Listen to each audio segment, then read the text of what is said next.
అడవిలో చాలా రకాల జంతువులు, పక్షులు ఉంటాయి కదా! వాటిల్లో పులి, రామచిలుక, ఇంకా కుందేలు, కాకులు, సింహాలు ఇలా చాలా చాలా జంతువులుంటాయి. అలాగే ఒక రకమైన వింత జీవి కూడా ఉంటుంది. అది ఏంటో ఈరోజు మనం తెలుసుకుందామా? దీన్ని మీరు ఎప్పుడైనా చూసారా? దీన్ని గబ్బిలం అంటారు. దీని మీద ఒక చిన్న గేయం చెప్పనా, వింటారా మీరు? ఎగరగలను గాని పక్షిని గాను, పాలిచ్చి పెంచెడి క్షీరదాన్ని నేను, ఈ సృష్టిలో వింతైన జీవిని నేను, ఏ జాతికి చెందని గబ్బిలాన్ని నేను. గబ్బిలం ఏం చెప్తుందో మీకు అర్థమైందా? ఎగరగలదంట కానీ పక్షి కాదంట. అంటే ఆ గబ్బిలానికి, గబ్బిలం అంటే ఏంటి? బ్యాట్ అనమాట. బ్యాట్, ఇంగ్లీష్లో బ్యాట్ అంటారు. గబ్బిలానికి రెక్కలు ఉన్నాయంట కానీ అది పక్షి కాదు. ఎందుకంటే అది పాలిచ్చి పెంచుతుంది. పక్షులు ఎక్కడైనా పాలిస్తాయో చెప్పండి? అది క్షీరదం. క్షీరదం అంటే మమ్మెల్స్, అంటే పాలిచ్చే జంతువులు ఉంటాయి కదా, అవి గొర్రెలు, మేకలు, ఆవులు, మనుషులు, అవన్నీ వాటిని ఏమంటారు? మమ్మెల్స్ అంటారు కదా. అంటే అవి పిల్లలకి పాలిచ్చి పెంచుతాయి. అలాంటి జంతువు అంట. కానీ అది జంతువు కూడా కాదు, ఎందుకంటే జంతువుకి రెక్కలు ఉండవు కదా. అందుకని అది నేను ఈ సృష్టిలో వింతైన జీవిని అని చెప్తుంది. ఇంకా ఏ జాతికి చెందని గబ్బిలాన్ని అని చెప్తుంది.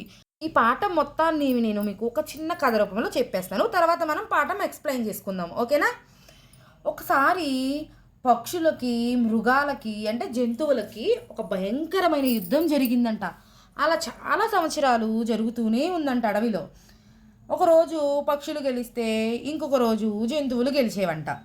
అయితే అలా యుద్ధం జరుగుతున్నప్పుడు ఈ గబ్బిలాలు మాత్రం ఆ జంతువుల్ని, అటు పక్షుల్ని కూడా మోసం చేశాయంట. ఎలా అంటే పక్షులు గెలిచినప్పుడు పక్షుల వైపు ఉండడం, జంతువులు గెలిచినప్పుడు జంతువుల వైపు ఉండడం, అట్లా రెండింటిని మోసం చేశాయంట. అలా యుద్ధం జరుగుతున్నన్ని రోజులు కూడా ఈ విషయాన్ని ఏ జట్టు కూడా చూడలేదంట. అలా చాలా సంవత్సరాలు యుద్ధం జరిగాక పక్షులు, జంతువులు అలసిపోయాయంట. ఇంకా కొన్ని కొన్ని జంతువులు కూడా ప్రాణాలను కోల్పోతాయి కదా. అట్లా అలసిపోయాయంట. చాలా సంవత్సరాలు జరిగింది కదా యుద్ధం. అలసిపోయి ఇంకా సరే ఇంకేం చేయలేం మనం, ఇంకా అందరం పోరాడి పోరాడి బాగా అలసిపోయాం కదా, ఇంకా ఒక నిర్ణయం తీసుకుందాం, యుద్ధం ముగిసిపోయిందని చెప్పేసి ప్రశాంతంగా ఉండాలి, ఎవరికి ఏ ప్రాణహాని చేయకుండా ఉండాలి అని చెప్పి ఒక నిర్ణయం తీసుకున్నాయంట. అలా యుద్ధం ముగిసిపోయింది. కానీ ఆ గబ్బిలాల మటుకు ఏం చేయాలో అర్థం కాలేదంట. ఎందుకంటే అటు పక్షుల వైపు వెళ్ళాలా లేకపోతే ఇటు జంతువుల వైపుకి వెళ్ళాలా అర్థం కాలేదంట. పక్షుల దగ్గరికి వెళ్తే అవి చాలాసార్లు పక్షులకి విరుద్ధంగా యుద్ధం చేశాయని వాటిని దగ్గరికి రానివ్వలేదంట. తరువాత సర్లే అయితే మృగాల దగ్గరికి, జంతువుల దగ్గరికి వెళ్తే ఆ జంతువులు కూడా వాటిని రానివ్వలేదంట.